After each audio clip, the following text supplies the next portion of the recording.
Hello tout le monde, j'espère que vous allez bien, bienvenue sur ma chaîne et bienvenue dans cette nouvelle vidéo.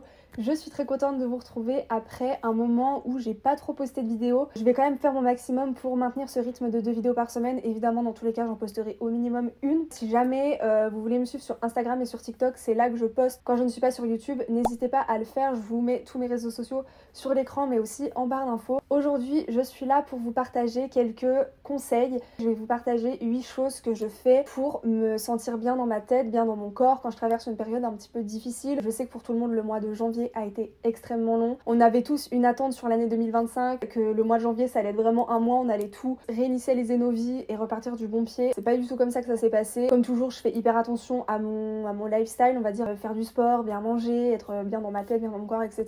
Mais il y a eu plein de petits changements comme je vous l'ai dit qui font que ça n'a pas été toujours très facile, mais c'est pas grave. J'arrive à analyser les moments où je me sens pas très bien et je sais quelles choses mettre en place pour que ça aille mieux. Aujourd'hui j'avais envie de vous partager les 8 choses que je fais du coup pour me sentir bien dans ma tête et dans mon corps. On va commencer tout de suite avec le premier conseil. Souvent quand on se sent pas très bien dans notre corps, ça peut être lié avec l'image qu'on a de soi évidemment au niveau de son physique, mais ça peut aussi être lié au fait des fois de se sentir pas bien au niveau de sa digestion, de se sentir un petit peu ballonné, de se sentir un petit peu trop lourd. On a l'impression voilà que notre alimentation ne nous convient pas trop. Donc c'est important d'adopter une alimentation qui nous convient en fonction des petites spécificités de chacun. On tolère pas tous forcément les mêmes choses. Pour certaines personnes, on a besoin un petit peu d'adapter notre alimentation. Moi, je vais vous donner des conseils par rapport à ce que je vis. Vous le savez, j'ai des intolérances au gluten et au lactose, un syndrome du côlon irritable, des gros problèmes de digestion. Au fur et à mesure, j'ai compris ce que je pouvais manger ou non. J'ai évidemment été accompagnée par des médecins, des gastro-entérologues, des nutritionnistes. Il faut que vous compreniez quelle alimentation est adaptée à votre situation. Je mange sans gluten et sans lactose depuis des années et c'est vrai que je sens clairement une différence. Depuis que j'ai arrêté le gluten et le lactose, je suis beaucoup moins malade,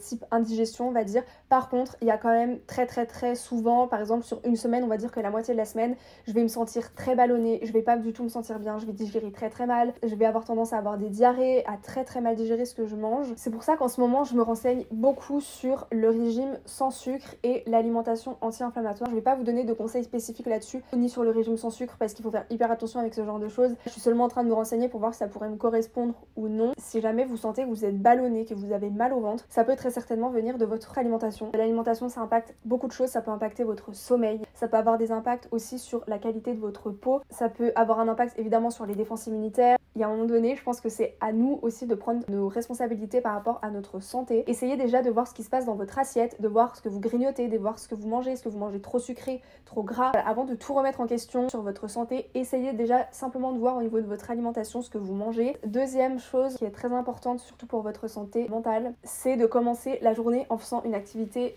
pour vous. C'est un conseil que je vous donne, mais même pour moi c'est hyper difficile de le faire. Parce que moi mon premier réflexe quand je me réveille, c'est d'aller sur mon téléphone et d'aller sur Instagram ou sur TikTok. La première chose que vous allez faire le matin, c'est la chose que votre corps va avoir besoin de reproduire plusieurs fois dans la journée. Si vous allez commencer votre journée en allant sur Instagram, sur TikTok dans la journée, c'est ce que votre corps va demander parce qu'en fait c'est la première source de dopamine que vous allez avoir. Et c'est vraiment la première source en fait de dopamine que votre corps va avoir besoin de répéter en fait au fur et à mesure de la journée. Ce qui fait que vous allez vous sentir fatigué si vous n'allez pas sur votre téléphone, que vous allez vous ennuyer. Donc c'est hyper important d'éviter d'aller sur son téléphone et de faire une activité pour vous dès le matin. Ça peut être du journaling, ça peut être juste de vous lever, de boire un verre d'eau, de faire 2 minutes d'étirement, de ranger votre chambre, de faire votre lit, mais une chose qui prend vraiment 5 minutes juste, histoire de sortir de votre lit et de faire une activité vraiment pour vous. Troisième chose que vous pouvez faire, c'est de bouger votre corps. Ça a un impact énorme sur moi, c'est de faire une activité physique, de bouger votre corps au moins une fois dans la journée. J'ai l'habitude vraiment de faire du sport au minimum 4 fois par semaine et je le sens quand je fais mes journées de télétravail et que j'ai pas fait de sport entre midi et 2 ou le matin, et j'ai besoin de faire une activité physique le soir, sinon j'ai l'impression déjà d'avoir perdu mon temps à juste travailler dans ma journée. J'ai besoin que ma journée elle soit utile pour moi et pas pour mon travail. Alors si vous ne faites pas de sport, je vous conseille au moins d'aller marcher, de faire un petit peu de pilates. Vous pouvez prendre des petites vidéos de 10 minutes de pilates ou même juste des étirements. Autre conseil que je peux vous donner, c'est de vraiment trouver un équilibre entre le temps que vous prenez pour vous et les sorties. Alors comme je vous l'ai dit, moi je suis en télétravail 3 jours par semaine. Il y a des jours où je ne parle pas tout simplement parce que je suis en télétravail. Alors évidemment ça a ses avantages et ses inconvénients. J'adore être avec mes amis, j'adore sortir, mais j'ai une batterie sociale qui a besoin besoin d'être rechargée assez souvent et il y a des moments où j'ai juste besoin d'être seule ou en tout cas pas de faire des sorties. Je me suis rendu compte qu'il y avait des journées où je voyais personne et quand t'accumules ça sur plusieurs jours, plusieurs semaines, des fois tu peux t'ennuyer parce que du coup t'es dans ton cercle de pensée tout le temps et t'as que ta vision à toi. Mais d'un autre côté, il y avait aussi à un moment donné des périodes où je sortais énormément. Il y avait des périodes où j'avais absolument pas de temps pour moi et le seul soir par exemple où j'avais du temps pour moi, j'étais juste crevée parce que j'avais eu énormément d'interactions sociales. C'est hyper important de trouver un équilibre entre les moments où vous allez être seul et vous ressourcer et les moments où vous allez être en soirée. Il y a vraiment des fois où moi je regrette pas du tout de pas être sortie parce que je sais que souvent les meilleures soirées que je passe, c'est quand je suis toute seule ou alors en petit comité avec mes copines. Il y a des moments où c'est important de voir du monde et de pas rester seule et il y a des moments aussi où c'est hyper important d'être seule et de se ressourcer seule. Autre conseil que je peux vous donner, moi personnellement qui m'a beaucoup aidé, je vous ai déjà partagé ce conseil quelques fois dans mes vidéos, ça a été d'acheter, on va dire, deux catégories de livres. Alors des livres sur des sujets de santé qui me touchent pour essayer de comprendre comment aller mieux par rapport à ça. Et quand je dis santé, j'englobe énormément de choses. Par exemple, j'avais acheté un livre sur le yoga, j'avais acheté un livre sur tout ce qui est santé mentale, anxiété, hypersensibilité. C'est des choses en fait qui m'ont permis de comprendre moi mes symptômes par rapport à mon anxiété, mon hypersensibilité, de comprendre en fait comment vivre avec ça, de voir que simplement ce que j'ai, je suis pas folle et qu'en fait il y a juste plein de monde qui sont comme moi et qu'il y a juste en fait des petits tips en fait adaptés dans son quotidien pour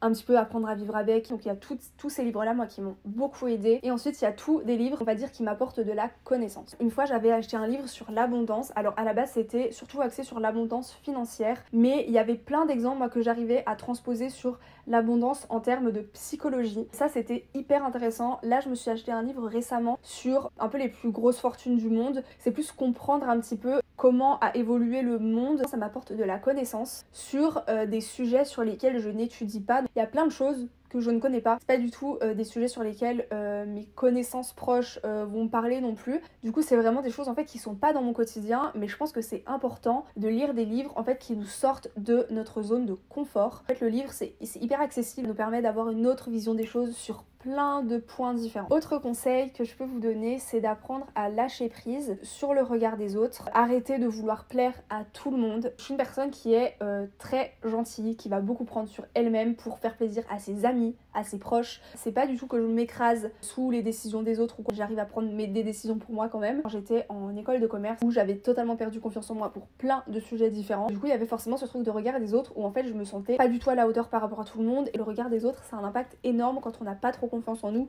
ou quand on vit juste des petites périodes un petit peu difficiles. En fait on est tous pareils, on est tous des humains, on fait tous des erreurs, des fois on dit des choses qui blessent, des fois on fait des choses qu'on a envie mais forcément ça va pas plaire à d'autres personnes. Je sais que c'est hyper difficile mais essayez sur des petits aspects de votre vie au quotidien de ne plus penser au regard des autres, à ce que les gens peuvent vous dire, à ce que les gens peuvent penser.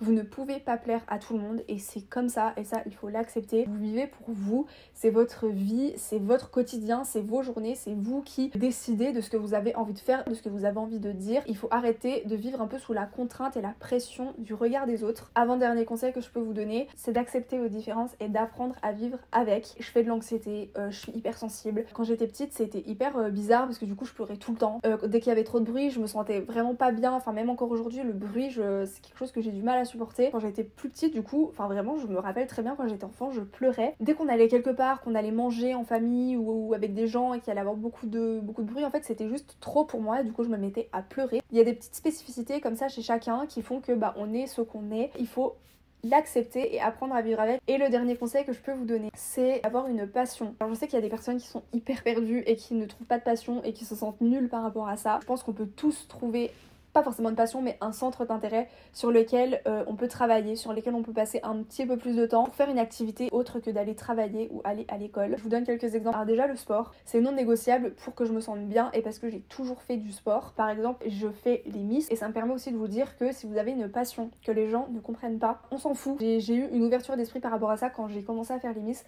parce que je sais que c'est un monde qui peut paraître un petit peu futile et hyper superficiel. N'importe quelle personne qui aura fait les Miss vous dira que c'est pas si superficiel que ça. En vrai on a des très bonnes expériences et en vrai on se fait des copines et on vit des moments trop cool et le week-end quand on a des événements on se retrouve juste sur des événements à faire des activités qu'on n'aurait jamais pu faire sans notre comité, qu'on fait juste entre copines. Avoir un objectif qui va être par exemple une élection et se préparer mentalement, physiquement, ça nous permet de travailler sur nous. Enfin en vrai les Miss c'est vraiment une expérience. Si vous avez l'occasion de participer à un concours de Miss, moi je vous invite vraiment à le faire parce que c'est vraiment une aventure qui vous apprend énormément sur vous et qui vous fait grandir. Moi il y a les Miss, il y a mes réseaux sociaux, j'adore trouver des idées de vidéos, tourner, faire le montage, me préparer pour faire des photos, des vidéos. Je sais que moi, mes passions, mes centres d'intérêt, il y a plein de gens de l'extérieur vraiment qui ne sont pas mes amis, qui ne sont pas ma famille, qui doivent se dire enfin vraiment à quoi ça sert à rien ce qu'elle fait et tout. Vraiment j'adore ce que je fais et c'est le principal. Trouvez-vous une passion, ça va vous permettre de développer votre créativité, ça va vous permettre de vous développer vous, de grandir, d'en apprendre plus sur vous. Donc voilà, je vous ai donné quelques conseils du coup pour vous sentir mieux dans votre tête, dans votre corps. Je sais que l'hiver c'est une période difficile pour beaucoup de personnes. J'espère que ces conseils auront pu vous aider. N'hésitez pas à vous abonner à ma chaîne si jamais mes vidéos vous plaisent.